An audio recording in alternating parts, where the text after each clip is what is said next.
De footballeur professionnel à recruter en cabinet, puis en entreprise et maintenant chef d'entreprise, j'ai eu quelques vies avant de trouver mon équilibre, ma singularité et de réussir à la placer dans un environnement favorable au développement de mon plein potentiel. Bonjour, je suis Jess Bichet. À travers ce podcast, j'ai envie de vous partager des histoires passionnantes et singulières de celles et ceux qui, comme moi, ont osé s'écouter, ont osé faire des choix audacieux pour trouver leur équilibre. Bienvenue dans un monde hors norme.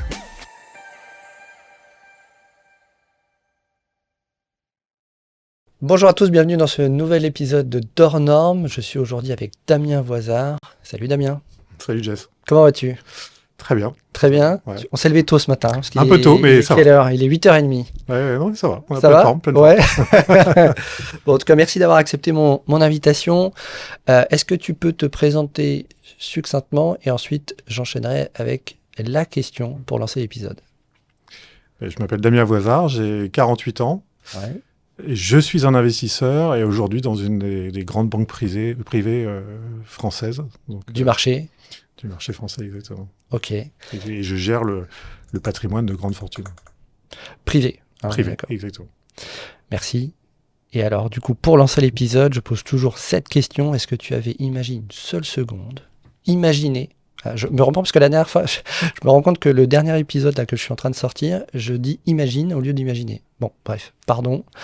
Est-ce que tu avais imaginé une seule seconde faire ce que tu fais aujourd'hui au démarrage de ta vie pro ? Faire exactement ce que je fais aujourd'hui, non. Ouais. Mais être un investisseur, oui.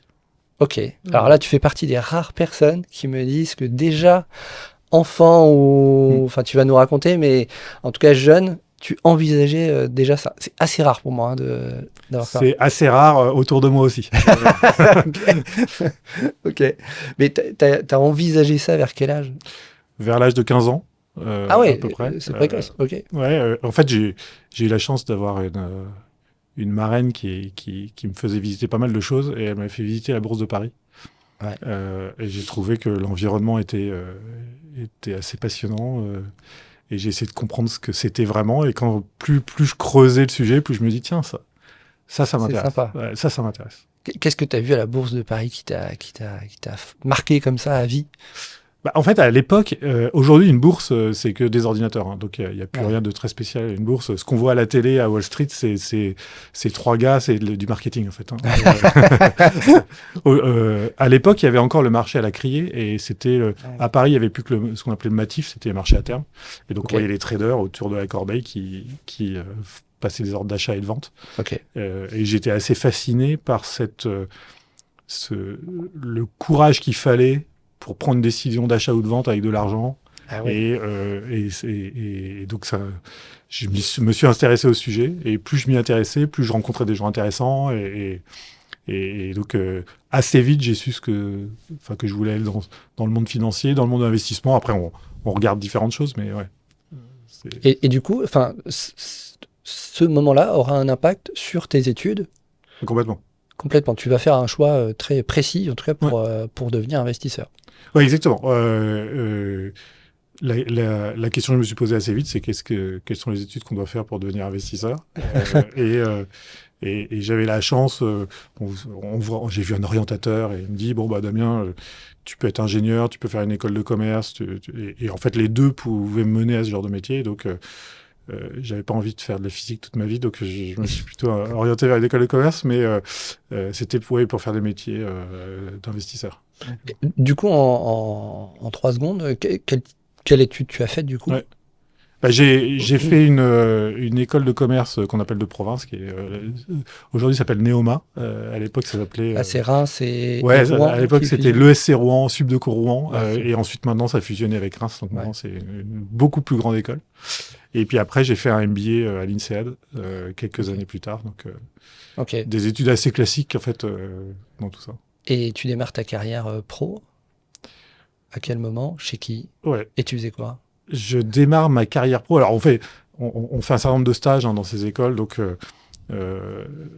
j'ai mes premiers stages, je les fais dans des cabinets d'audit. Donc, ça, c'est... Chez les Big Four ? Ouais, chez les Big Four. À l'époque, c'était Arthur Andersen qui a disparu depuis parce qu'ils ont... Ah oui, le fameux, tout le monde en parle. Ils ont été pris dans l'histoire de Enron, etc. Donc, ils ont disparu. Mais je m'étais dit, bon, il faut quand même que j'apprenne les bases de la comptabilité. Et donc, c'était pour ça que j'étais allé. J'y ai passé 3 mois et ça m'a pas du tout plu. À l'époque, un stagiaire, ça faisait les rapprochements bancaires, etc. Donc, c'était vraiment pas intéressant. Ok. Donc, voilà. Non, mais disons que j'ai vraiment commencé ma carrière quand j'ai eu la chance de pouvoir faire une partie de mes études à Hong Kong. Ok. C'est les Erasmus pour les écoles de commerce, Ouais. c'est la même chose, on peut être envoyé à l'étranger. Et donc, j'avais passé 4 mois à l'université à Hong Kong et je me suis dit, tiens, c'est un monde que je connais pas, ça m'intéresse. Ah ouais. Et je me dis, tiens, j'aimerais bien y retourner un peu plus longtemps. Et j'avais trouvé un travail chez, alors aujourd'hui, une banque qu'on appelle CACIB, mais qui était à l'époque Crédit Agricole Indo-Suez. Ouais, Donc, ok. en gros, la banque d'investissement du Crédit Agricole à Hong Kong. Et donc, c'est vraiment là que j'ai commencé ma carrière, même si ce n'était pas de l'investissement à l'époque. Hein, j'étais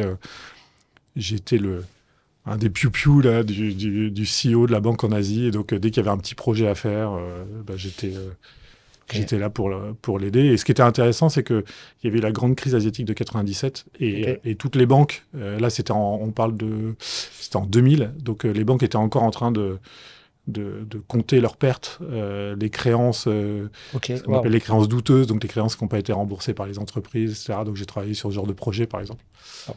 En stage? Oui, en stage. Alors moi, je ne prenais pas de décision. Hein. Ce que je faisais, c'est que j'avais construit une base de données qui permettait au CEO d'avoir une idée très très claire de où se trouvaient les créances douteuses et si elles étaient remboursées ou pas, etc. Donc c'était...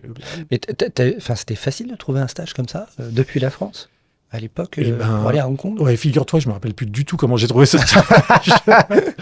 Je me rappelle plus du tout. Je crois que c'est parce que des Français qui voulaient aller passer un peu de temps à Hong Kong, il n'y en avait pas beaucoup à l'époque. À l'époque, l'Asie, c'était un peu... on allait enterrer des carrières là-bas, en fait. C'est pour ça que je te demande. Ouais, on était, en France, en tout cas, on était plutôt tourné vers les États-Unis, Oui, j'imagine. complètement. Ouais. C'est vraiment de la chance, en fait. Hein. Ok. Il y a des moments... franchement, je ne sais plus du tout comment j'ai trouvé ce stage. Et je ne sais même plus si je l'ai trouvé à partir de la France ou à partir de Hong Kong. Mais c'était une super expérience avec des gens très intéressants. Et c'est une expérience à la fois d'un premier job dans une banque et puis de l'Asie, globalement. Donc, voilà. Et puis, peu de temps après, la réunification aussi entre la Chine et Hong Kong. Donc, il y avait un mélange d'ambiance très chinoise et puis très coloniale aussi, avec beaucoup d'anglo-saxons, etc. Donc, j'imagine, c'était un peu à contre-courant quand même d'aller à Hong Kong. J'imagine que tes collègues d'école de commerce, surtout en finance, partaient plutôt, je sais pas, à Londres, à New York. Ouais. Tu vas être perçu comme un peu étrange. Ouais, c'était un peu iconoclaste à l'époque. Et en fait, mon calcul était de dire si je vais à Londres ou aux États-Unis, il y aura trop de Français. Et je vais pas du tout m'immerger dans quelque chose de différent. Tu cherchais la différence. Voilà, chercher la différence, chercher à voir les choses différemment. Et puis après, on a toujours une histoire personnelle qui fait qu'on est attiré par un endroit par un autre. J'ai un père qui avait beaucoup voyagé et qui m'avait montré des photos de Hong Kong. Il travaillait sur les plateformes, au début de sa carrière, sur les plateformes en Indonésie. Et donc, il était passé par Hong Kong. Il m'avait montré des photos de Hong Kong. Et puis, je sais pas pourquoi, c'était resté. Donc, je me dis, tiens, c'est un peu inconscient tout ça. Hein, mais, après coup, on se dit, tiens, en fait, j'ai refait la même chose. Et après, tu fais quoi après ce stage, du coup? Oui, ils m'ont proposé un job. Et en fait, je l'ai refusé parce que j'étais plutôt dans la partie back-office de la banque. Ok. Et en fait, moi, ce que je voulais, c'était être un investisseur. Donc, je voulais passer du côté ce qu'on appelle front office. Et ils m'ont proposé de partir à Chicago dans une autre entité de Crédit Agricole Indo-Suez qui était une entreprise qui s'appelait Car Futures à l'époque, qui n'existe plus parce que ça a été fusionné avec une autre entreprise, mais qui était le broker de futurs et d'options, enfin tout ce qui est marché à terme de la banque. Et donc, je suis arrivé là-bas fin 2001. Ouais. Après avoir fini mes études, hein, entre-temps. Et dans un contexte un tout petit peu particulier, je t'en avais pas parlé, mais dans un contexte un peu particulier, c'est que le 11 septembre, c'était passé quelques mois avant. Ok. Et je sais pas si tu te rappelles, il y avait eu, Crédit Agricole avait eu 80 morts à peu près dans le World Trade Center, et c'était cette entité-là qui avait perdu son bureau new-yorkais de de collaborateurs. De collaborateurs. Wow. Avec des histoires pas faciles. Par exemple, une secrétaire qui allait tout le temps à New York, donc sa copine lui dit bah, tiens, est-ce que je peux accompagner le grand chef cette fois-ci à New York? Le grand chef, lui, il avait des réunions un peu partout dans New York, donc il n'était pas là à ce moment-là. Elle a été au bureau au World Trade Center, elle est décédée. Donc il y avait quelque chose d'un peu chargé, mais je m'en suis pas vraiment. Enfin, j'ai mis du temps à m'en rendre compte. En fait, on s'était présent, mais j'étais peut-être un peu jeune et un peu insouciant. Je me rendais pas compte de l'impact de tout ça. Ouais.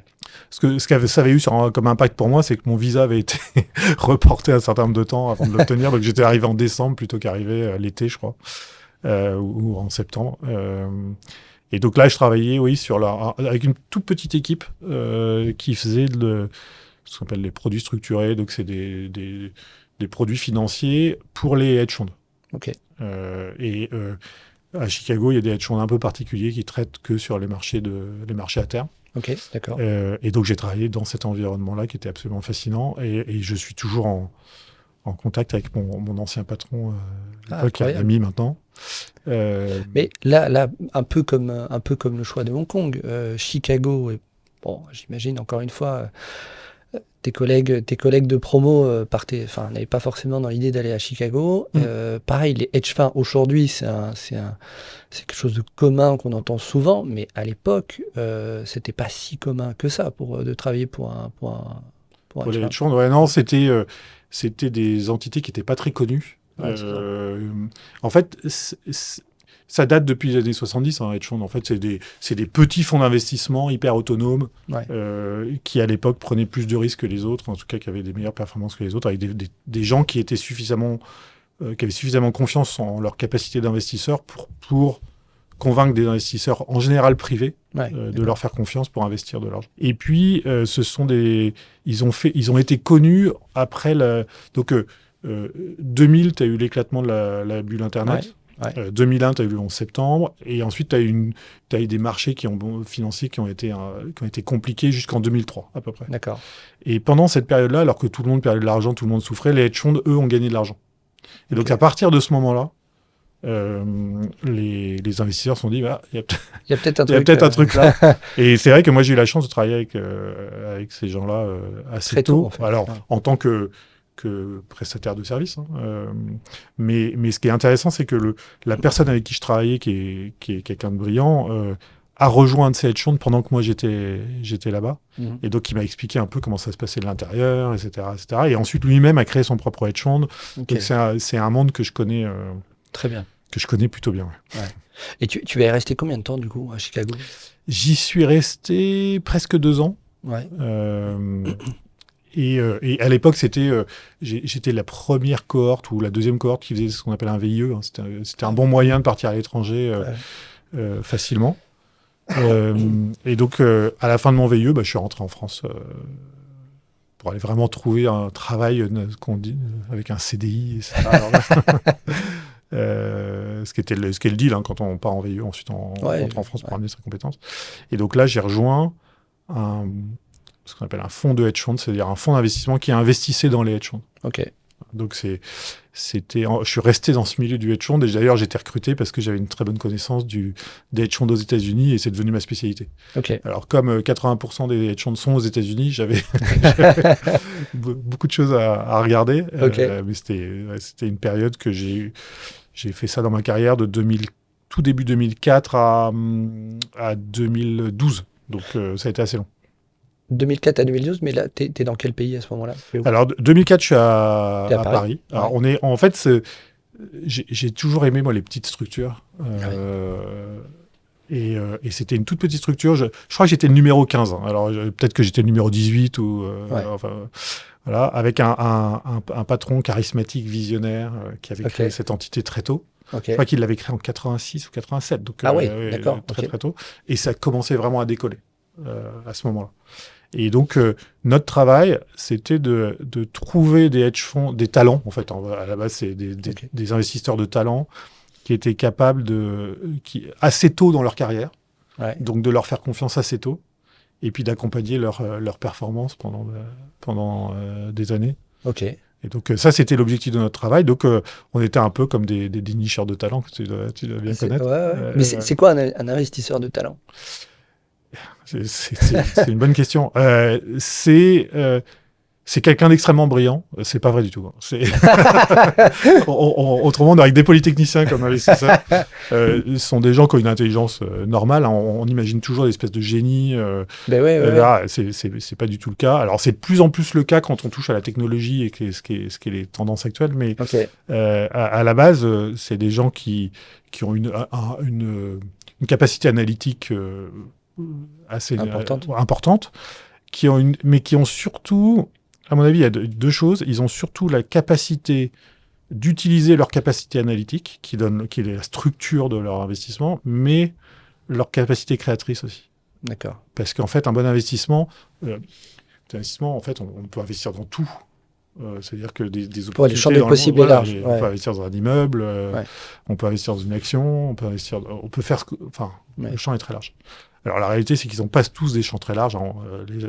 Quand les investisseurs sont toujours réduits à des poches d'expertise, mais ils doivent savoir faire appel à ce côté créatif pour voir quel est dans tout le pool d'investissement qu'ils ont, quel est l'investissement le plus intéressant. Puis ils ont besoin d'avoir cette capacité d'imaginer le futur. Parce qu'en fait, un investisseur, c'est quelqu'un qui vit toujours... aujourd'hui 6 mois à 12 mois dans le futur. Donc, et le côté, quand on imagine un investisseur, on se dit, il doit essayer d'anticiper tous les risques. Et effectivement, c'est une des choses à regarder, mais il doit aussi anticiper toutes les bonnes choses qui peuvent arriver. Parce que, en gros, si on se cantonne à tous les risques, on va avoir du mal à investir. Il faut aussi imaginer ce qui peut se passer quand on investit dans Nvidia aujourd'hui. Est-ce qu'on pouvait imaginer que l'IA allait transformer Nvidia comme il l'a transformé et c'est devenu la plus grosse entreprise du monde? Ouais, donc il faut une analyse assez fine pour avoir une capacité derrière de projection. C'est ça. Pour se dire, OK, je me positionne. Et donc, une analyse parce que beaucoup de gens imaginent qu'investir, c'est on a une feuille Excel, on rentre des chiffres dans la feuille Excel et puis on a un chiffre qui sort à la fin et dit OK, achetez. Non, c'est pas ça du tout. C'est-à-dire pourquoi vous imaginez comment vous pouvez imaginer que Nvidia allait accroître de 30 ou 40% par an pendant des années? Pourquoi pas 6-7%? Il faut vraiment avoir une compréhension globale de ce qui se passe pour pouvoir imaginer ce genre de choses. Et d'ailleurs, beaucoup de gens ont beaucoup de mal à le faire. Donc ça, à mon avis, c'est ce qui différencie les vraiment bons investisseurs. Et il y a une dernière dimension qui est une capacité émotionnelle forte. Parce que quand on investit de l'argent. Et dès qu'il y a de l'argent qui rentre en jeu, tout d'un coup, on réfléchit plus forcément pareil. C'est comme au poker. Quand on joue au poker et qu'on mise pas d'argent, en fait, on s'ennuie quand même, franchement. Quand il y a de l'argent, là, on peut bluffer. Là, on peut essayer de pousser l'autre à la faute. Et donc, cette dimension émotionnelle, elle est hyper importante. C'est-à-dire, j'ai une analyse. Pourtant, mon investissement fait que baisser. Qu'est-ce que je fais? Est-ce que je rajoute? Est-ce que je vends? Est-ce que je comprends qu'il y a une information que je n'avais pas imaginée ou pas? Ou même chose, mon investissement monte. Je vais vendre. Là, j'ai gagné 7%. C'est bien. Non. Alors, en fait, avoir cette capacité émotionnelle de se dire non. À résister à la pression. En fait, mon objectif, il est bien plus haut. Et oui, j'ai vraiment envie de collecter mon gain et de souffler, de passer à autre chose. Non. Donc, il y a une dimension d'analyse, une dimension créatrice, mais une dimension de gestion émotionnelle. Autrement, effectivement, c'est ceux qui auraient le QI le plus important qui seraient capables les bons investisseurs. Waouh, c'est OK. C'est intéressant de parler effectivement dans les esprits collectifs. On a plutôt, je pense que les gens imaginent plutôt quelqu'un de structuré avec effectivement des tableaux Excel, avec des calculs, etc. Oui, et il y a ça. Et il y a ça. Ouais. J'entends parce que ça c'est la partie analytique, mais j'entends aussi qu'il y a une partie créatrice et aussi une gestion de ses émotions. Mais c'est enseigné, ça, C'est pas tellement enseigné, c'est l'expérience. C'est ce qu'on dit quand on investit, il faut investir tôt. Parce que comme ça, on investit avec pas beaucoup d'argent au départ. Et quand on investit avec beaucoup d'argent, on va faire un certain nombre d'erreurs qu'on va apprendre. Mais c'est vrai que c'est ce qui fait la différence entre les vraiment très bons investisseurs et quelqu'un lambda. Et en fait, des gens qui sont capables de faire tout ça, il y en a pas. Il n'y en a pas beaucoup. Il n'y en a pas tant que ça, d'avoir cette espèce de rigueur. Et puis, il ne faut pas oublier aussi une chose, c'est qu'un marché financier, c'est la somme des avis de tout le monde. Et donc, il faut aussi avoir, et ça c'est la partie créatrice, il faut aussi savoir comprendre quand est-ce qu'on a un avis différent des autres, ou voir les choses avec un angle différent des autres. Donc souvent, et c'est là qu'émotionnellement c'est pas facile, souvent, c'est avoir un point de vue qui est pas consensuel, donc on peut pas aller se rassurer avec les autres, on peut pas aller dire oui. toi qu'est-ce que t'en penses, ah ouais non ouais, t'es pas d'accord avec moi, ah non, oui, si tu sens que tu as la projection qui peut fonctionner, il y a peu de chances que tu aies 20 collègues qui aient la même. Exactement. Ouais, donc tu es un peu seul. T'es un peu seul. Et d'ailleurs, une des choses que je déteste, c'est quand j'ai une idée, je trouve que mon idée est géniale et que tout le monde est d'accord. Alors là, c'est que c'est pas bon. En général, je me dis, non, il y a un truc, il faut que je revienne. Et normalement, les gens doivent pas être tellement d'accord. C'est, par exemple, le Covid. Donc, tu as un crash énorme parce que personne ne sait ce qui va se passer, en fait. Ouais. Nous, on avait la chance d'avoir un économiste chez nous qui nous disait en fait, c'est assez simple. Il faut imaginer le Covid comme un grand mois d'août en France. Toute l'activité s'arrête, et puis en septembre, elle repart. Ok. Donc, imaginez ça. Ça a duré 2 ans. Ouais, ça a duré 2 ans, mais les marchés financiers, à partir du 15 mars, repartaient en hausse. Et donc, avoir ce... Et là... c'est pas facile émotionnellement, donc il faut y aller. Alors que le marché fait que baisser, il faut investir. C'est pas facile de convaincre ses clients de le faire. Et donc, il y a une vraie dimension émotionnelle dans tout ça. Le métier. Ouais. Là, donc de 2000... tu m'as dit quoi, de 2004 à 2012, ouais. Là, t'es Paris. Alors, dans 2004 à 2007, je suis à Paris. Ok. Et là, t'es chez Kelly, rappelle-moi. Donc, c'est une entreprise qui s'appelait HDF Finance à l'époque, qui faisait du fonds de hedge fund, qui n'existe plus puisqu'elle a été rachetée par Rothschild en 2012, justement. Et donc, ce patron visionnaire m'a embauché, j'étais tout jeune, en gros, m'a appris ce métier.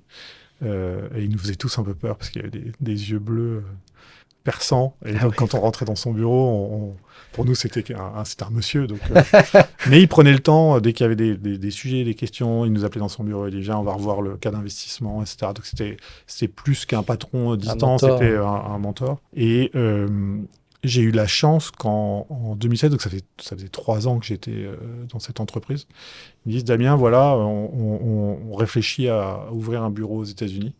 Okay. Principalement pour des raisons d'investissement, parce que tous les hedge funds étaient aux États-Unis, et peut-être plus tard pour des raisons, pour développer commercialement ce qu'on fait. Est-ce que tu peux voir si c'est viable? Et donc, il m'a envoyé pendant 2 mois à New York, où j'ai fait un business plan. Enfin, j'ai continué à faire mon métier, puis en même temps, j'ai fait un business plan pour voir si c'était viable. Et puis, la conclusion, c'est que au lieu de voir, 50 hedge funds par an, j'en voyais 300. Ah ouais. Et donc, tout de suite, pour découvrir des talents, il vaut mieux en voir le plus possible. Ouais. Et puis, il y a aussi une question d'information. C'est quand on est loin, on ne sait pas qui est important, qui a fait quoi dans telle ou telle entreprise. Et donc, en tout début 2008, il dit, bon, Damien, banco, tu pars à New York. Et tu ouvres le bureau là-bas. Et ce qui m'avait frappé, et c'est vraiment, c'est là que c'était un excellent manager, c'est que, donc avant de partir à New York, je refais tous mes calculs, combien je dois demander comme argent pour pouvoir vivre comme je vis en France, parce que c'est pas le même niveau de vie, etc. etc. Donc je passe 2 nuits à refaire tous mes calculs, et puis j'ai oublié telle chose, etc. Bon. Et puis il me dit, bon, Damien, combien est-ce que tu veux comme rémunération? Alors je dis, après tous mes calculs, je pensais que c'était un chiffre un peu fair, je l'augmente de 5% en me disant, il va vouloir négocier. Je lui donne mon prix, il me dit, bon, Damien, on va augmenter ça de 30% et on parle plus d'argent. Waouh. Et maintenant, c'est le développement. Et wow. Je pense qu'il s'attendait à ce que je lui demande beaucoup plus. Donc, très facilement, il m'a donné plus. Mais surtout, c'est une fois qu'on me dit ça, je me dis, bon, en fait, sa confiance, elle est là. Il est capable de payer plus cher que ce que je voulais, simplement pour que maintenant on avance. Bien donc ça, c'était une vraie belle leçon. Et je suis arrivé là-bas avec un premier objectif qui était de dire, Damien, tu vas reprendre la gestion du... Donc, jusqu'à présent, j'étais ce qu'on appelle un analyste. J'ai analysé, j'avais des idées, puis j'allais les proposer à mes patrons. Ils disaient, voilà, je pense que c'est une bonne idée. Et puis, ils nous disaient, non, c'est pas une bonne idée pour telle raison. Ah oui, j'avais pas compris ça, effectivement. Donc, on repart. Puis après... alors, c'est pas péjoratif, la petite main, entre guillemets, qui screenait le marché en permanence, analysait, cherchait les bons coups, en fait. C'est exactement ça. Ouais. Et puis après, on allait voir le patron qui, lui, prenait la décision. Alors après, il refaisait des rendez-vous avec nous, ce qui est une période d'apprentissage extraordinaire, de pouvoir avoir son analyse qui est validée ou pas, et on sait exactement pourquoi, parce qu'on est en lien direct avec le décideur. Et donc le deal, quand je suis parti à New York, c'était de dire, bon Damien, pour l'instant tu es analyste, mais je vais te confier la gestion d'un petit fonds. Et si à la fin de l'année, tu es dans le premier quartile, et ben, je te donne plus de responsabilités sur la gestion de ce fonds. Donc, je te donne plus de capitaux, etc. Et je ne sais pas si tu te rappelles de 2008. Ouais. Donc, je suis arrivé là-bas. J'ai pris vraiment mes fonctions au 1er mars 2008. Oh, wow. Et donc, tu avais déjà eu une baisse du marché, parce que qui avait été causée par un trader à la Société Générale, qui s'appelait Monsieur Kerviel, et qui avait soi-disant créé un peu de bazar. Mais donc, il y a eu les marchés qui avaient déjà pas mal baissé à ce moment-là. Et le positionnement du fonds que j'avais repris était un positionnement qui était très corrélé au marché. C'est-à-dire que quand le marché montait, ça gagnait plein d'argent. D'accord. Et quand le marché baissait, ça perdait plein d'argent. Et donc, j'ai récupéré la gestion de ce fonds. On devait être avant-dernier sur une cinquantaine de concurrents, en fait. Ouh là là. C'était pas... Ah oui, bas de classement, quoi. Bas de classement. Tu récupères pas la... Donc, je me dis, bon, il n'y a pas d'enjeu. Mais il est probable qu'à la fin, on n'y arrive pas. Non, bas de classement et dans un contexte... Ouais, dans un contexte compliqué où... donc, on était une petite équipe. On était une petite équipe de 2 ou 3. Donc ça, c'est sympa, parce que on n'est pas tout seul dans son coin à devoir gérer tout ça. On est avec 2-3 personnes qui en plus pensent un peu différemment. Donc ça, c'était intéressant. On s'est retroussé les manches et on s'est dit, OK, bon, maintenant, qu'est-ce qui se passe, comment le monde fonctionne. Et ça faisait un moment qu'on commençait à entendre parler des subprimes. Et des problèmes immobiliers aux États-Unis. Et notre grand patron avait aussi... à un moment, il avait basculé en se disant en fait, c'est quelque chose de plus sérieux que ce qu'on imagine. Et on était aussi investi avec des gens qui avaient très, très bien compris tout ce qui allait se passer sur les subprimes. Donc, on avait une compréhension de ce qui était en train de se passer. En temps réel. En temps réel. Avec un peu d'avance. Avec un peu d'avance. Et donc, pas suffisamment d'avance pour avoir fait le changement en fin 2007 ou tout début 2008, mais en tout cas, à ce moment-là, on s'est dit, il y a quelque chose pas clair. d'important qui est en train de se passer. On ne pensait pas du tout que ça allait faire ce que ça a fait. Et donc, on a notre petite équipe à New York, on a poussé à faire des changements importants sur le type d'investissement qu'on avait fait. Et donc, on a à la fois investi avec des gens qui ont compris ce qui s'est passé dans les subprimes, et à la fois investi avec des gens qui étaient ce qu'on appelle des short sellers. C'est des gens qui ont tendance à parier sur les marchés à la baisse. Alors, d'accord. On entend des gens qui disent c'est anti-patriotique, etc. En fait, pas vraiment. C'est des gens qui, en général, détectent les fraudes dans les entreprises ou disent cette entreprise-là, elle est en train de raconter tout ça aux investisseurs. En fait, c'est pipeau. On va pas les laisser faire ça. Donc, ils ont tendance à parier à la baisse. Et donc, on avait fait ça. Et ce qui fait qu'on était plutôt très bien positionné pour le reste de l'année, parce qu'après, les choses se sont empirées en septembre, octobre, novembre, et puis jusqu'à à peu près mars de 2009. Et avec ce changement d'orientation du portefeuille, on avait fini, je ne sais plus si c'est 3e ou 4e sur les 50 fonds. Une énorme remontada. Ouais, exactement. On avait perdu de l'argent.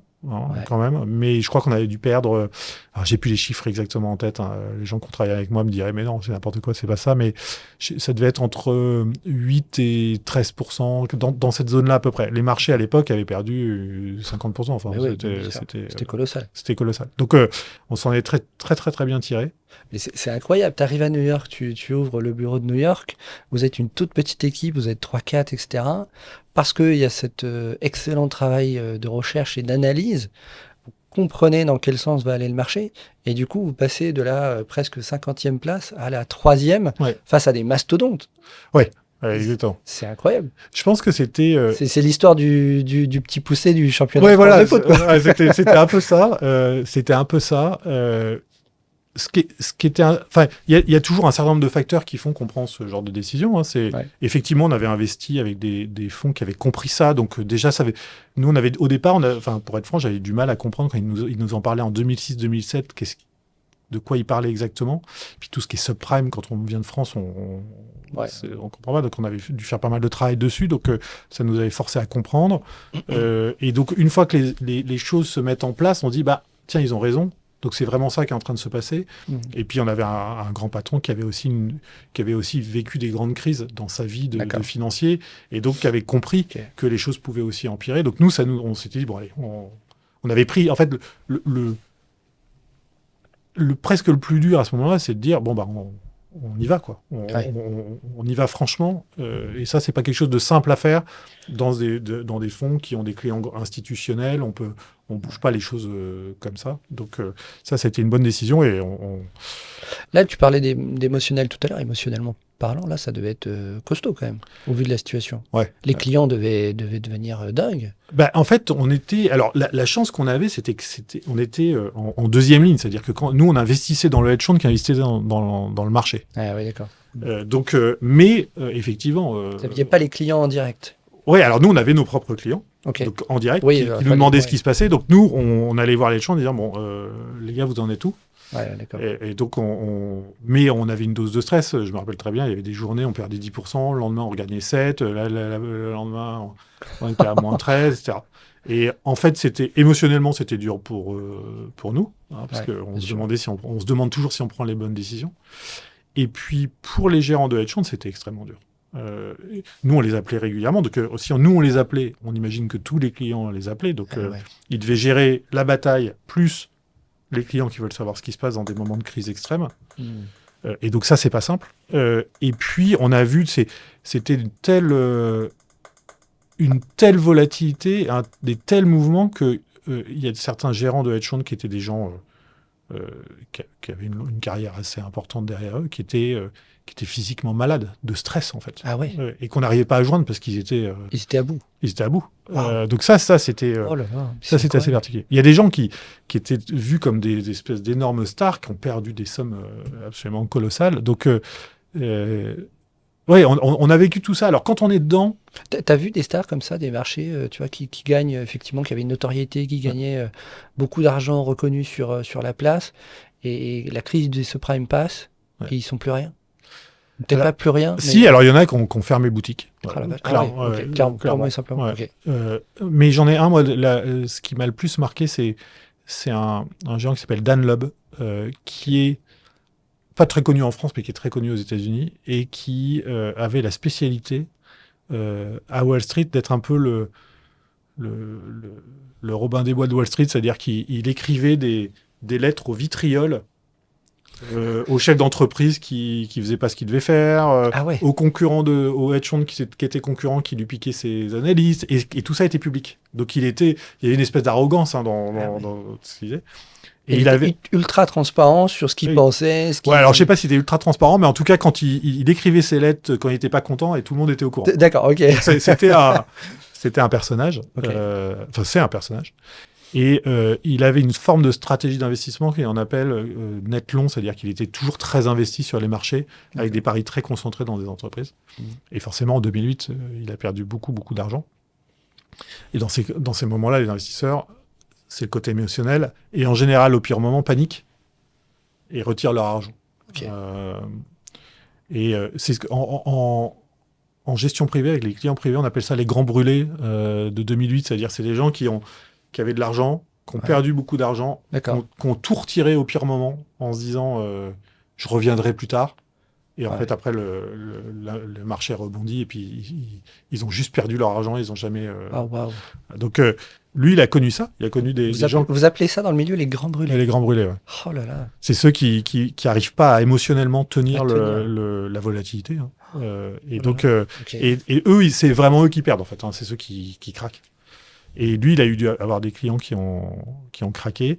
Et il avait une certaine honnêteté, parce qu'à l'époque, je vais pas rentrer dans les choses trop techniques, mais les hedge funds, tu pouvais sortir que tous les trimestres. Tu pouvais reprendre de l'argent que tous les trimestres. D'accord. Tu devais prévenir 60 jours avant, 30 jours avant, 90 jours avant, ça dépendait des fonds.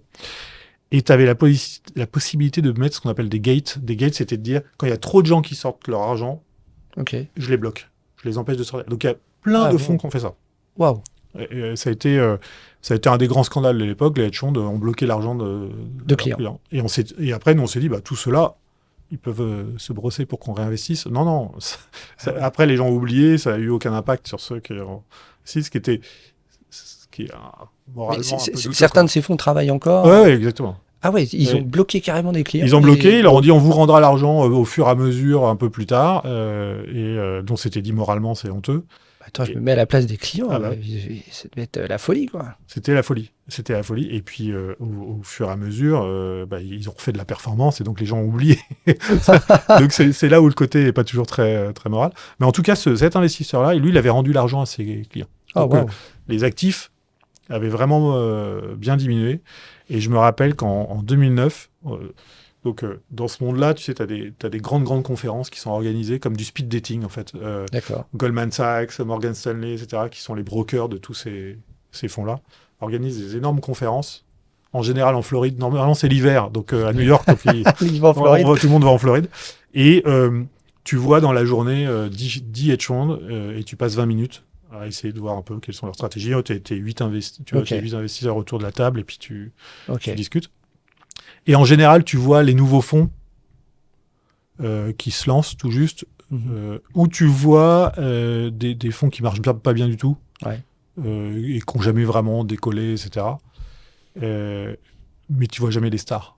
Parce que les stars, ils n'ont pas besoin. Ils n'ont pas besoin. En général, les gens se roulent par terre pour pouvoir travailler avec eux.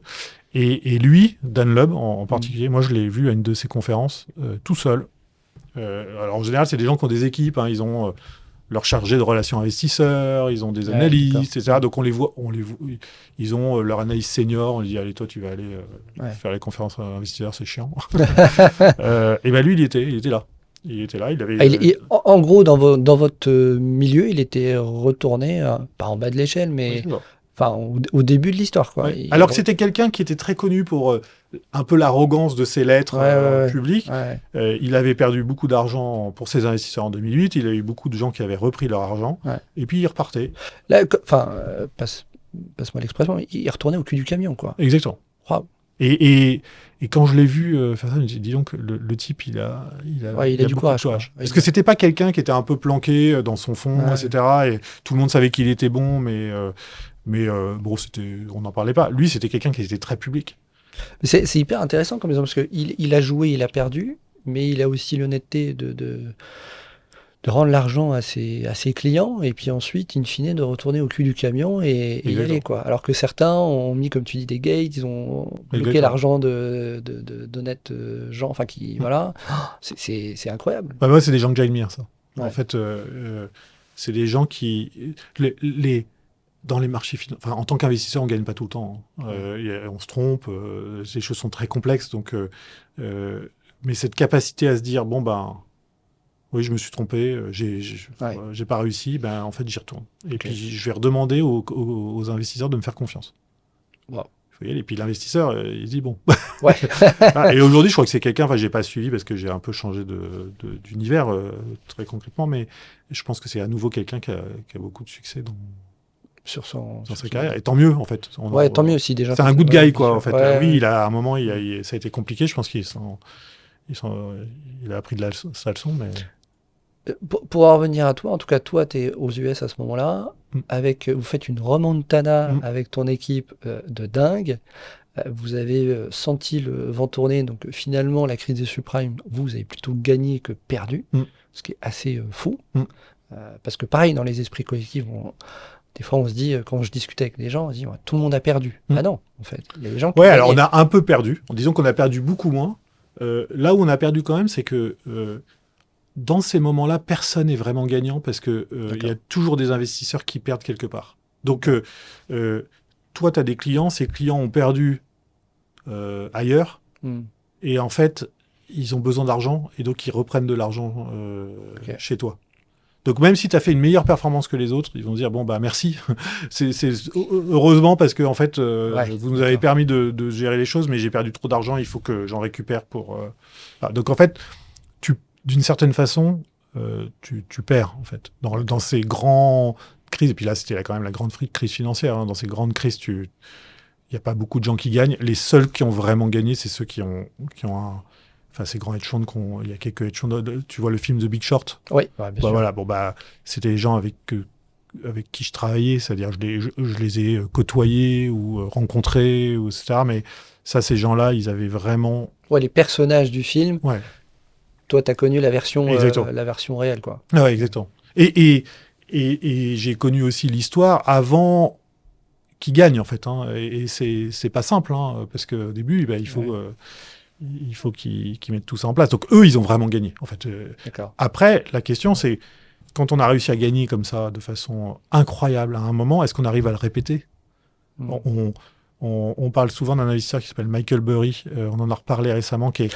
Il est en train de faire un tabac. Là, il est en train de prendre position contre Nvidia. Contre Nvidia. Donc, voilà. Ça retourne. Enfin, tout le monde en parle aux États-Unis. Exactement, tout le monde en parle. Et c'est un personnage assez atypique. C'est un médecin de formation qui est autiste. Dans le film Big Short, c'est lui qui, justement, émotionnellement tient. Personne ne comprend pourquoi il joue contre les règles du jeu.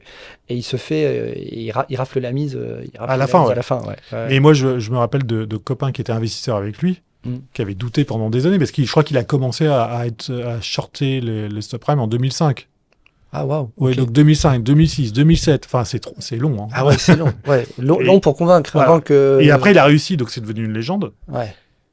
Je suis pas sûr qu'il ait réussi à répéter ce genre de choses très régulièrement. C'est-à-dire qu'une fois qu'on a fait qu'on a réussi un coup comme ça, on essaye souvent dans sa carrière de le répéter régulièrement. Et plusieurs fois, il a fermé son fonds récemment aux investisseurs. D'accord. Est-ce que c'est parce qu'il a suffisamment gagné qu'il n'a plus besoin d'avoir d'investisseurs, ou au contraire parce que en fait c'est difficile avec ses investisseurs, c'est dur à dire. Mais en tout cas, il a une vision assez claire sur Nvidia et puis sur toute la dimension de... Ça, j'ai suivi que tout le monde en parle aux États-Unis. Il passe dans toutes les télés, radios, etc. C'est une légende. En fait, donc dès qu'il parle, les gens vont l'écouter. Et puis là, il a mis en exergue un mécanisme, c'est-à-dire que quand tu investis, par exemple, quand tu investis dans un immeuble en tant qu'entreprise, tu peux comptablement, tu déprécies ton immeuble, c'est-à-dire qu'il perd de la valeur au fur et à mesure des années. Et donc là, il a mis en exergue, il dit, je sais pas, Amazon investit dans des puces Nvidia, il va amortir les puces Nvidia sur 5 ans, alors qu'en fait, leur durée de vie est de 2 ans, donc ça veut dire que leur profitabilité n'est pas exactement là où devrait. Donc. Ah ouais, ça spécule de dingue sur tout ce qu'ils racontent, en fait. Voilà, exactement. Donc c'est des gens, c'est des gens hyper intéressants. Ouais, c'est fascinant. Fascinant. Mais c'est hyper intéressant aussi ton témoignage sur cette période des subprimes, parce que moi je démarrais ma reconversion en cabinet de chasse de tête Exé. On travaillait avec, à l'époque, le cabinet travaillait avec AIG, donc plus gros assureur américain qui a été touché de plein fouet par la crise des subprimes. Et moi je m'en souviens, dès qu'on essayait de contacter nos clients, nos interlocuteurs à New York, plus personne ne répondait. Et, du coup, je me revois, on essayait du coup de passer par le standard, mais même au standard, plus personne ne décrochait le téléphone. C'était dingue. Ouais. Et quand tout ça s'est un peu remis dans l'ordre, AIG a changé de nom temporairement, ils sont devenus Chartis. Et quand, moi je me souviens, on est parti à Londres pour discuter avec la DRH de l'époque, DRH Europe, une américaine, pour un poste, pour recruter une personne. C'était dingue parce que moi ça m'a marqué à vie, parce que elle nous a expliqué que tous les matins, elle se mettait devant un open space gigantesque, et chaque box, tu sais, de personnes avait un numéro. Et elle disait, par exemple, ce matin, j'ai demandé du numéro 24 au numéro 53. C'est fini, merci. Prenez vos cartons, c'est dehors. C'est horrible. Hein. C'est inhumain, en fait, dans c'est- le... Waouh, ouais, j'ai jamais vu ça. Enfin, On voit ça dans les films, en fait. exactement, Ouais. exactement. Et de le voir là, comme ça, je crois que ça me marquera jusqu'à la fin de mes jours. C'était Ouais. d'une violence. Et l'ambiance à New York à cette époque-là était très particulière. C'est-à-dire que l'ambiance était très triste. En fait, tout le monde était en choc, hein, Ouais. sous stress. Beaucoup de gens avaient perdu beaucoup d'argent. Et puis, c'est toujours la même chose. Hein. Il y avait des banquiers Ouais. qui avaient emprunté beaucoup d'argent pour acheter une maison dans les Hamptons. Et puis, il y avait des histoires qu'ils n'arrivaient pas à rembourser leur maison, avec leur femme divorcée parce que machin. Enfin, il y avait toutes ces histoires qui couraient. Ce qui était vrai, en tout cas, c'est que moi, le bon côté des choses, c'est que à New York, pour aller au restaurant, il faut réserver 2 semaines avant. Là, on appelait et on n'appelait pas, on rentrait dans le restaurant. C'était vide. C'était vide. Donc ça, c'était le bon côté des choses. Une autre chose qui m'a marqué, c'est que moi, j'ai changé de bureau à ce moment-là, en 2009 à peu près. Et mes bureaux, c'était dans Midtown, donc la partie la plus chère en fait des bureaux. Et les bureaux dans lesquels j'étais ont payé en moyenne $90, si je me souviens bien, par square foot. Ouais. Donc, square foot, je crois tu divises par 10 par rapport au mètre carré. Chez nous, ouais. Ouais. Et quand on a changé d'endroit, on louait $50 par square foot. Donc, on avait presque divisé par 2 notre loyer. Oh la vache. Alors après, ils avaient mis une clause que comme si les choses allaient mieux, Oui, ça remontait, ouais. mais c'est pour te dire qu'il y avait vraiment des dégâts extrêmement importants dans la vie économique new-yorkaise. Ouais. Les gens qui étaient un peu malins, à ce moment-là, ils achetaient leur immobilier. Ouais. Ils raflaient les buildings, mais il fallait le faire. Enfin, c'est pas évident de s'endetter à ce moment-là pour acheter son dans un contexte appartement à comme ça, Manhattan, c'est pas évident parce que c'est la fin du monde. Hein. Ouais. Et alors là, effectivement, toi, tu changes, tu dis, c'est ça Ouais, alors non, on change de bureau, mais à cette époque-là, je retourne à Paris pour faire mon bilan annuel, tout se passe bien, etc. Donc, je suis ravi. Et puis, une chose un peu curieuse m'arrive, c'est que mon patron m'appelle dans son bureau, il me dit « Damien, voilà une lettre, signez-la ». Je lis le truc, je dis, en gros, c'est si vous restez encore tant d'années dans l'entreprise, vous avez le droit à un bonus garanti, etc. Ça. Ok. Je dis, déjà, c'est curieux. Enfin, on a bien marché, mais, mais je suis pas devenu la personne absolument clé de l'entreprise. Et en fait, je l'ai compris quelques mois après, c'est que le fondateur était malade et est décédé d'un cancer à l'été 2009. Donc ça a été un vrai coup parce que c'est un de mes mentors. Enfin, c'était une figure un peu paternelle, mais c'était aussi quelqu'un qui nous apprenait le métier, qui était exigeant et qui m'avait fait confiance très jeune pour aller créer ce bureau à New York. Donc ça a été c'était difficile. Et puis après, tu sais, dans toutes ces phases-là, tu as des problématiques de succession, de nouvelles personnes. La personne un peu emblématique dans ces petites entreprises, elle a un tel poids que les choses évoluent. Donc l'entreprise a été vendue en 2012 à Rothschild, qui avait besoin d'agrandir sa partie hedge fund. Et donc à partir de ce moment-là, moi je suis parti faire mon MBA. Et c'est après mon MBA que j'ai rejoint l'entreprise dans laquelle je suis aujourd'hui. La grande fameuse banque privée concurrente de Rothschild. Exactement, dans laquelle je suis depuis 12 ans maintenant, bientôt 12 ans. Donc voilà. Et j'ai quand même le sentiment dans ton univers que tu n'as pas le parcours du financier classique.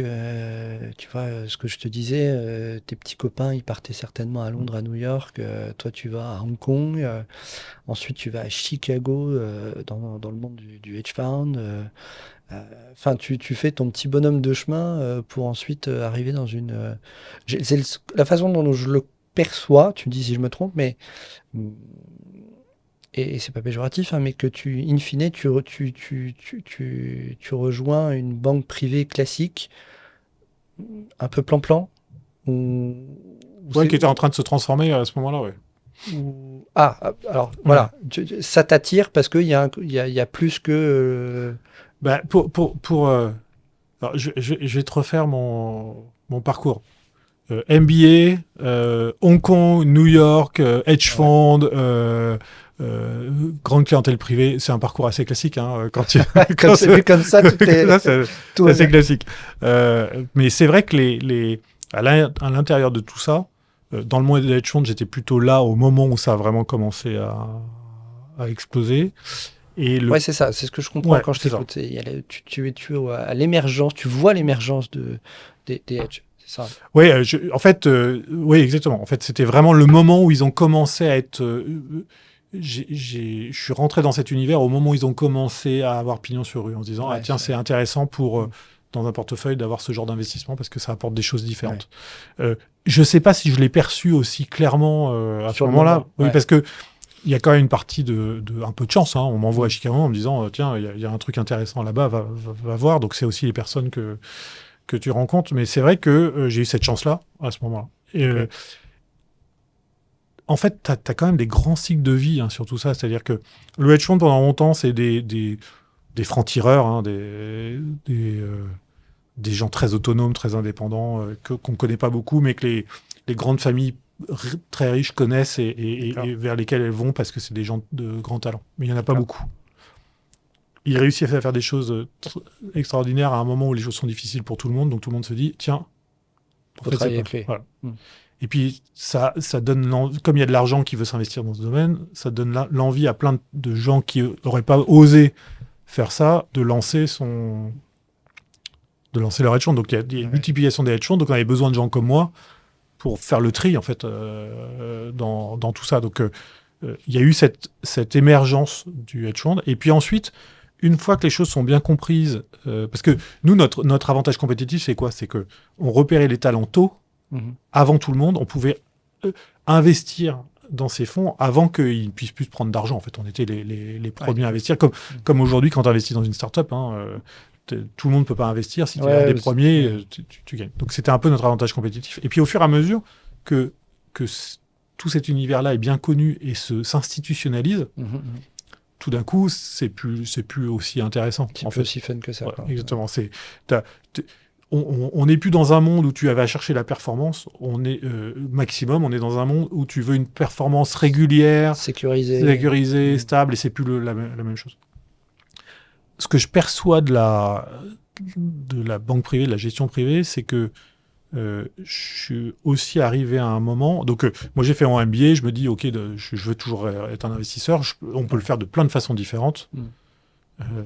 Tiens, ça m'intéresse d'être au contact de familles qui elles-mêmes ont réussi et ont besoin d'investir leur argent et d'apporter ma compétence à ces familles et d'avoir une dimension qui n'est pas juste une dimension d'investisseur froid, mais aussi d'expliquer, de faire comprendre,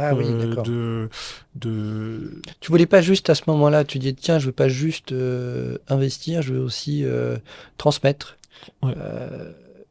ton savoir, expliquer pourquoi tu fais tel ou tel investissement à celui qui te prête son argent finalement. Exactement. Et puis et puis aussi, moi, ce qui m'intéressait beaucoup, c'est comprendre le succès de ces gens-là. On arrive, on est des sachants de l'investissement, mais il y a beaucoup de choses qu'on ne sait pas et que nos clients ont compris depuis bien longtemps. Et donc, le dialogue qu'on a avec ces gens-là, c'est extraordinaire. Quand on a quelqu'un qui est patron d'une boîte du CAC 40, qui l'a monté d'une petite boîte et qui est devenu une grande boîte du CAC 40, c'est extraordinaire ce qu'il peut apporter comme l'environnement. Ah oui, tu dois avoir des témoignages hallucinants. Incroyable. Ouais. Incroyable. Et puis, il y a des histoires aussi qui ne sont pas des histoires de succès professionnel. C'est simplement des familles qui ont traditionnellement beaucoup d'argent et qui transmettent. Et que c'est des histoires de famille. Et on rentre, en fait, dans une certaine intimité de la famille, à notre niveau. Enfin, on n'est pas... Voilà, mais les gens nous font confiance. Et quand on parle d'argent, c'est quelque chose de très intime, en fait. Et on a eu rentres dans leur vie naturellement, en fait. Ouais. Et on a eu des cas où... c'était un cas très concret. On a une grand-mère qui a transmis son patrimoine à sa fille et à ses petits-enfants. Okay. il y avait un espèce de grand silence autour de cette fortune qui est très conséquente, et les enfants n'étaient pas au courant. Mais à 18 ans, légalement, ils doivent être au courant de ce qu'il y a sur leur propre compte. D'accord. Et donc moi, nos clients nous ont demandé de faire cette découverte du compte dans nos bureaux. Donc j'ai assisté au moment où les parents ont annoncé à leurs enfants qu'ils avaient plusieurs dizaines de millions sur leur compte à 18 ans. À 18 ans. Waouh. Donc avec tout ce que ça implique. Et c'est très intéressant Nous, il faut avoir beaucoup d'humilité vis-à-vis de ça, parce que c'est toute une dimension d'éducation, de préparation, de comment est-ce qu'on annonce les choses, comment est-ce qu'on fait que les enfants... ne perdent pas pied. Voilà, ne perdent pas pied face à tout ça. Donc tout ça, c'est hyper intéressant. On apprend beaucoup de choses. Donc ça m'intéressait de voir aussi... on génère de la performance, on génère de la rentabilité sur un investissement, mais pourquoi, pour qui ? Et concrètement, quel impact dans leur vie ? En rentrant dans cette banque privée, tu veux les ramener un peu plus de sens. C'est ça, un peu plus de concret derrière tout ça. Toutes tes actions, en fait. Voilà. Mais il y avait aussi une tendance fondamentale derrière que nos patrons avaient très bien compris qu'ils étaient en train de mettre en place. C'était l'institutionnalisation de la gestion privée. La gestion privée devenait de plus en plus structurée, éduquée, parce que les clients étaient aussi beaucoup plus exigeants et demandaient d'avoir beaucoup plus de rigueur dans l'investissement qu'à une certaine époque. Et donc ça m'intéressait. C'est-à-dire que oui, concrètement, ce qui se passe, rencontrer les familles, participer aux discussions, échanger avec eux, c'était une des parties hyper intéressantes. Ça m'aurait pas plu s'il n'y avait pas un haut degré de professionnalisme dans l'investissement. Parce qu'autrement, on s'amuse, hein, et ça, c'est pas c'est pas une bonne idée. C'est pas une bonne idée.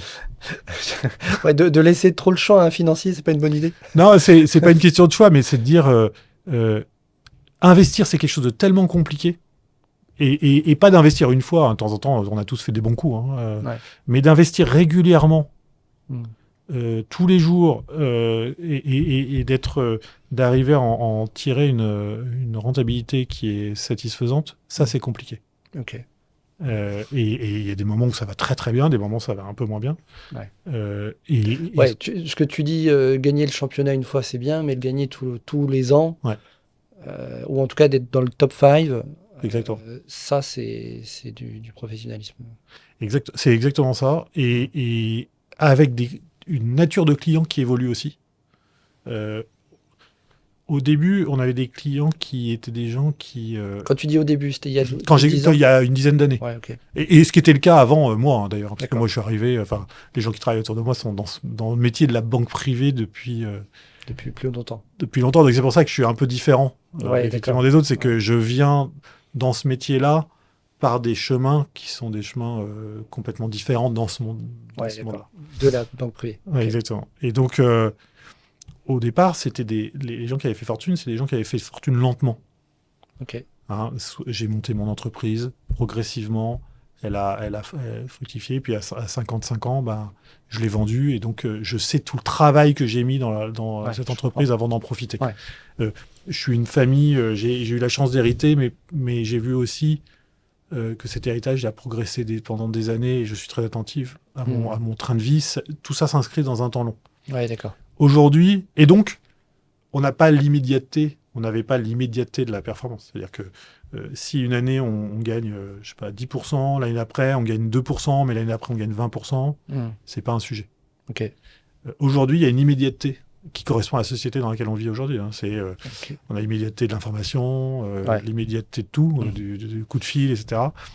Et on a des clients qui, de plus en plus, ont gagné leur argent très vite. Alors, j'ai créé une start-up, j'ai revendu. En 3 ans, j'ai fait, Et donc, j'attends la même chose. De tout le reste. Et donc, ça fait... ça demande une exigence qui est complètement différente et qui est très ambitieuse, en fait, hein, d'avoir des bonnes performances de façon très régulière. C'est ce qu'on demande aux grandes institutions.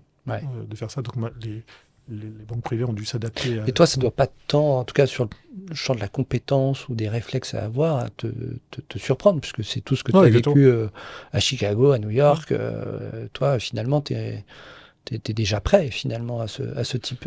Tu étais déjà prêt à faire face à ce type de client. Oui, il y a plusieurs dimensions. Il y a une dimension technique, émotionnelle et relationnelle qui était assez classique.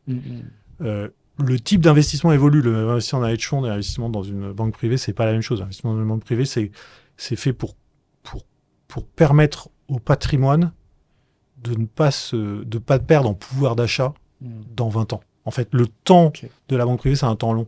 Ouais, d'accord. C'est j'ai gagné de l'argent, je veux pouvoir en vivre pendant des années en étant tranquille et je veux pouvoir le transmettre à mes enfants. Donc, tout l'investissement s'inscrit toujours dans un temps long. Là, ce qui change et ce qui rend les choses difficiles, c'est que on a un investissement qui se crée dans un temps long et des gens qui ont une demande court terme. Donc là, ça se télescope. C'est les choses qui évoluent.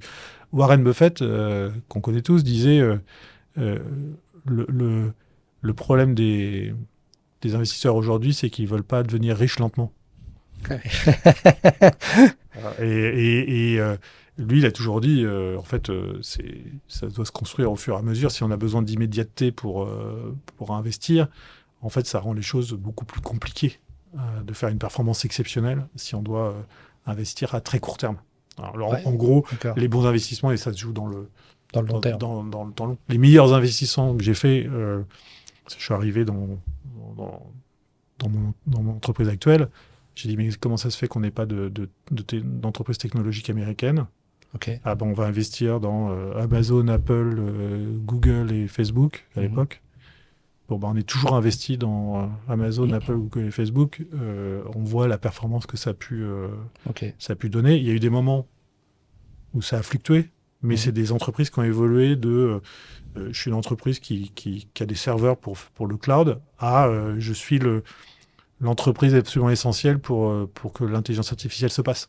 Ouais, d'accord. C'est le même business, hein. Enfin, c'est la même entreprise qui a évolué au fur et à mesure. Ça fait 12 ans que mes clients ont ces entreprises dans leur portefeuille. Les profits là-dessus sont colossaux.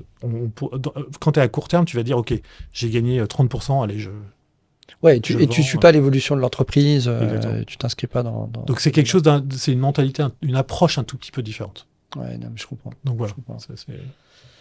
Mais du coup, on retombe effectivement sur cette partie analyse importante, parce que sinon tu fais des coups, en fait, comme tu dis. Ouais, tu cherches, tu screens, mais tu screens pas en profondeur. En tout cas, tu identifies 2-3 coups potentiels, tu les fais, merci, au revoir. Mais c'est vrai que si tu fais tout le temps ça, tu joues à un jeu dangereux. Parce que tantôt tu gagnes, tantôt tu perds. Émotionnellement, pour le coup, ça doit pas être très facile à vivre, j'imagine. Ouais, c'est plus compliqué. Parce qu'on est moins patient. Donc, dès que ça perd temporairement, on se remet en cause plus facilement. Et moi, j'ai toujours été beaucoup plus fasciné par un Federer ou un Nadal qui ont réussi à être régulier au top niveau pendant des années et des années, que quelqu'un qui a gagné une fois un tournoi Grand Chelem et puis dont on n'a plus entendu parler. Ouais, arriver à rester à un niveau tout le temps, c'est très exigeant. Toi, c'est ce que tu essaies de faire dans ton métier, d'avoir une performance haute et régulière. Ouais, c'est l'idéal, c'est ça. Ouais. Tant que faire se peut. Ouais, tant que faire se peut. Donc, tu disais que j'avais pas un parcours classique. Effectivement, sur le CV comme ça, j'ai un parcours assez classique, mais dans le style d'expérience que j'ai et dans la façon dont je l'ai appliqué, il n'y a rien de classique. Il n'est pas très classique. Ouais. L'autre jour, j'ai un gars avec qui je bosse, avec qui je m'entends très bien, qui me dit Damien, quand je t'ai vu arriver, t'étais le Versaillais, j'habite Versailles, le Versaillais propre sur lui, très lisse, la cravate club, etc. Et en fait, aujourd'hui, je sais que t'es un révolutionnaire. Alors, il dit, t'exagères un peu, je suis peut-être pas un révolutionnaire. Il dit, non, ça t'es pas un révolutionnaire. Mais c'est vrai que ce que je te disais au début, un bon investisseur, c'est quelqu'un qui voit les choses différemment et qui essaye de bousculer l'ordre établi. Parce que le monde change tout le temps. Et quelque chose que tout le monde connaît, en général, c'est plus un bon investissement. Ouais, donc toi, tu es toujours dans l'analyse, en tout cas, tu essaies d'identifier les futures tendances. Ça, c'est ton truc. Même si parfois, t'es pas... Enfin, il faut pas avoir peur de ne pas être compris, en fait. C'est ça. C'est ce que je comprends en t'écoutant. Ouais. Et de tenir sa position. Ouais.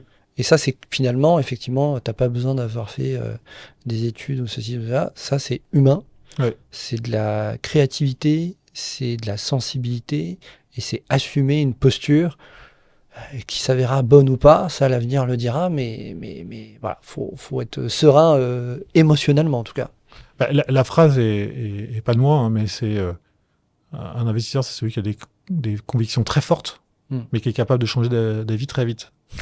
Et ça paraît simple hein, de dire ça, mais en fait, c'est hyper compliqué. Ouais. C'est-à-dire, à quel moment tu te dis, en fait, j'essaie d'anticiper le futur, j'ai une conviction très forte sur le fait que ça va se passer.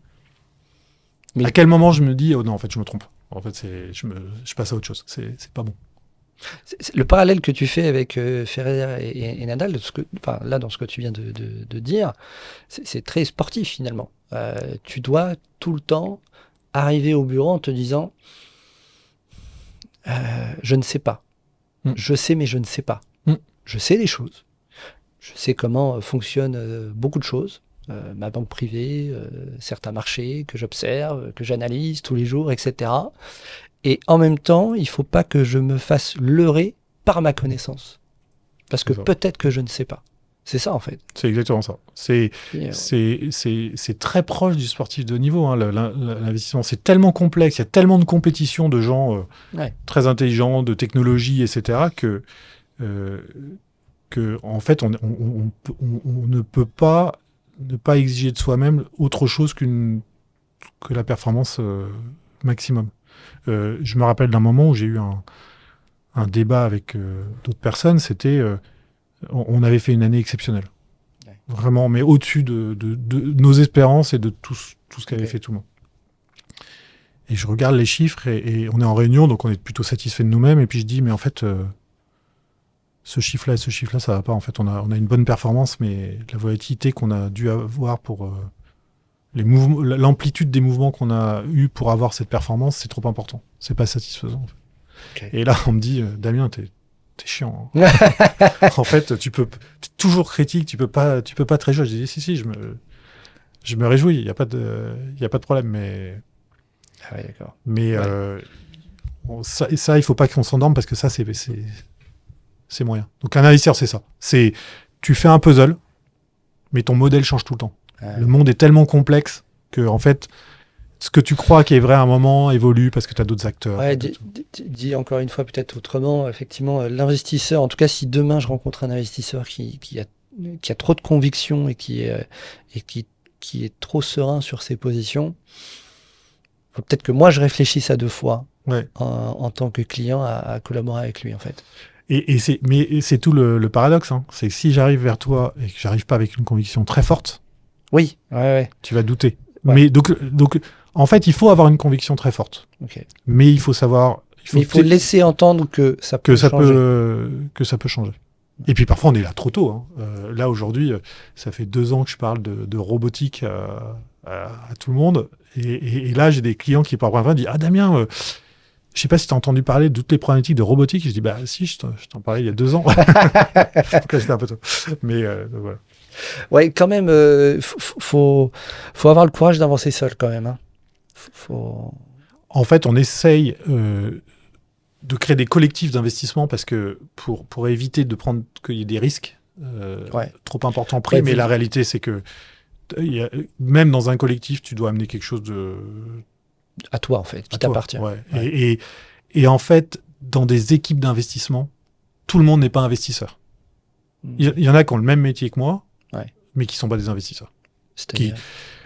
Qui n'ont pas cette mentalité de toujours se dire, OK, comment les choses vont se passer dans le futur ?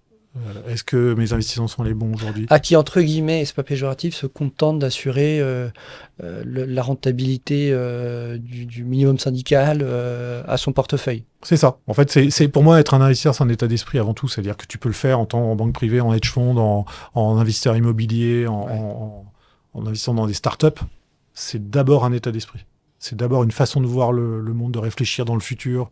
C'est-à-dire, pour beaucoup de gens, ils sont des investisseurs parce que c'est un métier qui est intéressant, mais il n'y a pas cette volonté. Ouais, il faut la flamme que je sens que toi, et c'est pour ça que t'as fait ce chemin dans ta carrière, cette flamme de vouloir comprendre les différents modèles d'investissement, les différents marchés, les sociétés aussi, j'entends. Tu as cette curiosité naturelle et de comprendre aussi l'humain, l'autre en face de toi, qui te prête ton argent. Donc finalement, c'est comme tu dis, c'est un grand puzzle en permanence que tu essaies de mettre dans le bon ordre. Et à des courts instants, il se met dans le bon ordre. Et là, faut appuyer sur le bouton, quoi. C'est ça. C'est fascinant comme. Mais on s'ennuie jamais. Enfin, non, mais il y a une curiosité. Là, je regarde le temps. Je me dis, en fait, j'ai 1001 questions encore à te poser, mais format hors norme n'est pas un format de podcast de 3 heures, mais peut-être qu'on en refera un autre. Écoute, mais parce que pour peut-être clôturer l'épisode, est-ce que après tout ce que tu viens de me raconter, est-ce que tu changerais quelque chose? Je suis pas sûr. Parce qu'en fait... En même temps, tu voulais cette vie à 15 ans. Donc... Ouais, c'est ça. Il y a toujours des choix où on se pose la question de savoir si on aurait fait tel choix ou tel choix à tel moment, mais en fait, ça fait aussi partie d'une vie. Hein, les moments où on apprend, les moments plus compliqués, les moments où on gagne et les moments où on perd. Et tout ça, ça se construit. Je pense que le plus important, en fait, c'est... Dans tout ce que je vois dans ma carrière, c'est de choisir les gens avec qui tu travailles. Okay. En fin de compte, c'est cet environnement-là qui va faire que tu vas pouvoir t'exprimer avec ton plein potentiel et te confronter à des avis intéressants. Dans mon ancienne entreprise, le patron, il était là c'est lui qui a guidé, qui m'a formé, qui m'a poussé, etc. Ouais, c'est ce que j'allais dire. Quand tu dis bien s'entourer, j'ai plutôt le sentiment, en t'écoutant, que tu l'as plutôt bien fait, en fait. Tu me parlais de mentors, tu me parlais d'équipes qui justement, en tout cas, j'ai là cet exemple où vous êtes une petite équipe à New York et vous êtes en train de comprendre ce qui est en train de se marcher avec se passer avec les subprimes qui arrivent. Ouais, tu t'es entouré de gens qui peut-être partageaient ta même vision de vouloir toujours faire l'extra mile dans l'analyse et pas se planter, quoi. Ouais, et qui ont la caractéristique des gens avec qui je travaille, en général, c'est des gens qui approchent les choses de façon différente de la mienne. On peut arriver à la même conclusion.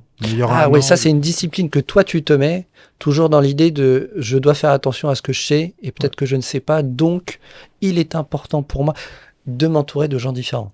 Ouais, et j'ai envie de te dire, c'est peut-être même pas conscient complètement, c'est je suis attiré par les profils où je suis admiratif des gens qui ont qui voient les choses.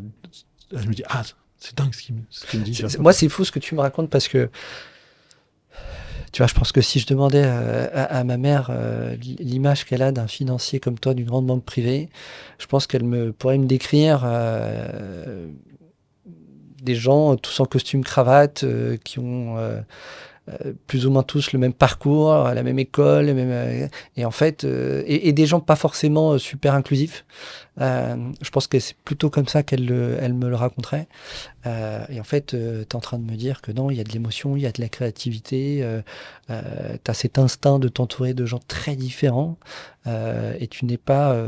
Alors, pareil aussi, je pense qu'elle me dirait que dans les esprits collectifs, il y a une forme beaucoup d'arrogance chez certains, et peut-être se penser un peu au-dessus du lot, ou, voilà, parce que ça brasse aussi de l'argent, j'imagine que ça peut faire tourner des têtes, etc. Et en fait, pas du tout. En fait, toi, tu me parles, moi, ce que tu m'envoies comme message, c'est plutôt un peu ce qu'on se disait que sur un sportif, humilité, faire ses gammes tous les jours pour essayer de comprendre, pour pouvoir donner le meilleur de soi et à ses clients. Et en plus, en accompagnant la performance, jusqu'à expliquer pourquoi tu as fait telle ou telle chose, tel ou tel choix à tes clients. J'avais pas forcément imaginé tout ça en t'interviewant aujourd'hui, mais merci Damien. C'est exactement ça. Je te dis pas que tout le monde vit ce métier comme je le vis moi, mais en tout cas c'est comme ça que je le vois. Merci beaucoup. Merci. Merci Damien. Merci à vous de m'avoir suivi dans ce nouvel épisode d'Hors Normes. Moi, je vous dis à très très bientôt pour un prochain épisode. Ciao, ciao. Merci d'avoir écouté ce nouvel épisode d'Hors Normes avec moi. J'espère qu'il vous aidera à oser vous écouter, à faire des choix audacieux et à prendre un chemin hors des normes. Si c'est le cas, je compte sur vous pour le partager à vos proches, mettre la note de 5 étoiles sur les plateformes d'écoute. Si vous souhaitez également me suggérer des invités ou tout simplement me faire part de vos retours, vous pouvez me contacter via mon compte LinkedIn. Je suis Jess Bichet et je vous dis à très très vite pour un nouvel épisode d'Hors Normes.